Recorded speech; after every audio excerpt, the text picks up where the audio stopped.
Hello, dear friends. I'm excited to share another intriguing conversation with you today. It involves a debate between Indian actress Nethra Ragunathan and Catholic priest Father Dominic Emmanuel from the Delhi Archdiocese on the very sensitive topic of abortion. Before dwelling into the debate, I invite you to listen to a comprehensive explanation of India's abortion laws by gynecologist Dr. Puneet Bedi from the same panel. You might be surprised to learn the specific reasons why it's referred to as the Medical Termination of Pregnancy Act in India rather than simply the abortion law. I think it is a long history. So we have to look at Medical Termination of Pregnancy Act. First of all, abortion is not legal in this country. Medical termination is. And the subtle difference Isn't that just a question of semantics? No, at it the end of the isn't. day? It is much more clear than that. Medical termination obviously means only for medical reasons that termination can be done. There's no concept of pro-choice, pro-right or asking for over-the-counter abortions.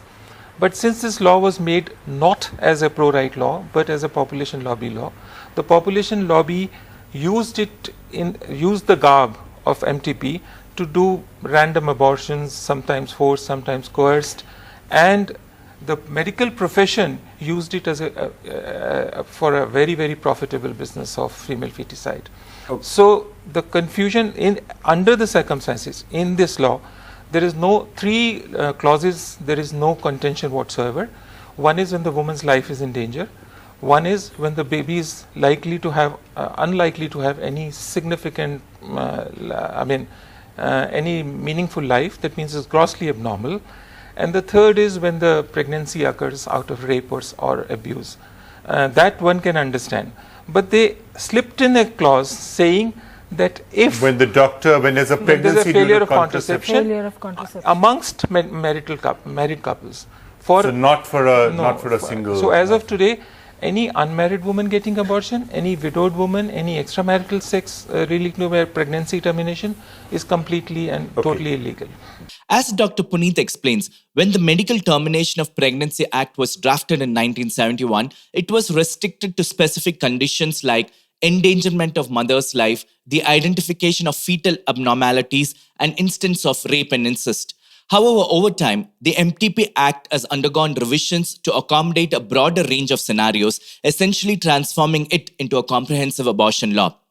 Now that we have grasped that, let's listen to Father Dominic Emmanuel as he provides clarity on the Catholic Church's teaching regarding abortion. Let's listen in.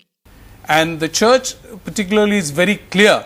The Catholic Church is very clear that life is always a gift of God and nobody can interfere with it. So even in the conditions that we are talking about right now, you still think there should be no medical termination of pregnancy? There should be no medical termination of pregnancy, but there is a slight twist on that. No medical termination, but in case when the mother's life is really in danger, you're not aborting the child.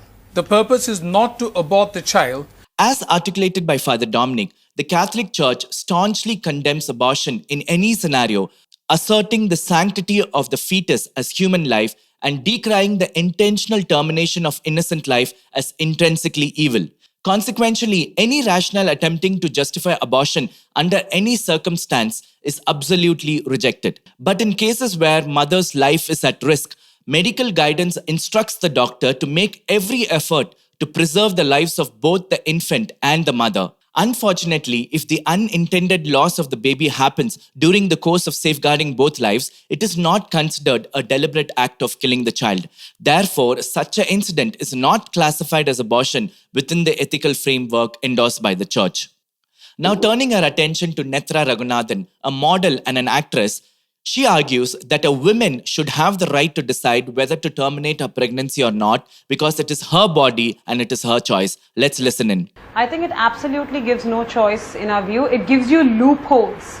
India, unfortunately, is becoming a country more and more of loopholes.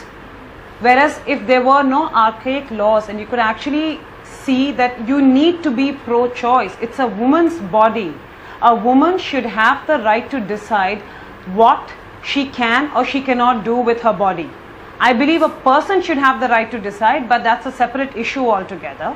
But a woman should be given the right to decide what she can or cannot do with her body. It is evident that Nethra believes the medical termination of the Pregnancy Act is more of a loophole than a clear-cut law, providing absolute autonomy for a woman to terminate a pregnancy whenever she chooses. However, in his rebuttal, Father Dominic enlightens her that the child in the womb is not a mere extension of her body, but a distinct human life with its own heartbeat, DNA, blood type, hands and legs. Let's listen to Father. I never understand and I never agree about this issue of choice, and a woman has a right over her body. Well, you might have a right over your body. Have I ever seen a woman cutting her hand because she has a right over her body, or piercing her eyes or ears because she has a right over her body? Yes. So this is not your, you're talking about another life. You're not talking about part of your body.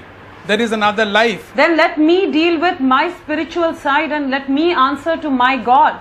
No, that way everybody can start answering to their God, and you can start murdering people and say, I will deal with my God, and murder is allowed. Sir, and everybody can go around murdering people.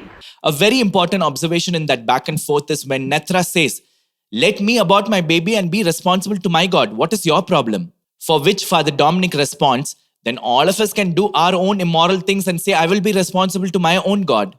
Well, that's a slippery slope. We can't create our own morals. Human society relies on objective moral standards given by God, which we must adhere to. Saint Mother Teresa says, if a mother can kill her own child in her womb, then what is left for you and me to kill each other? As they often say in discussions regarding abortion, if the child in the womb is not life, then you can do anything with it. But if it is human life, then you can't kill it. The child has a right to life. The child has the right to life.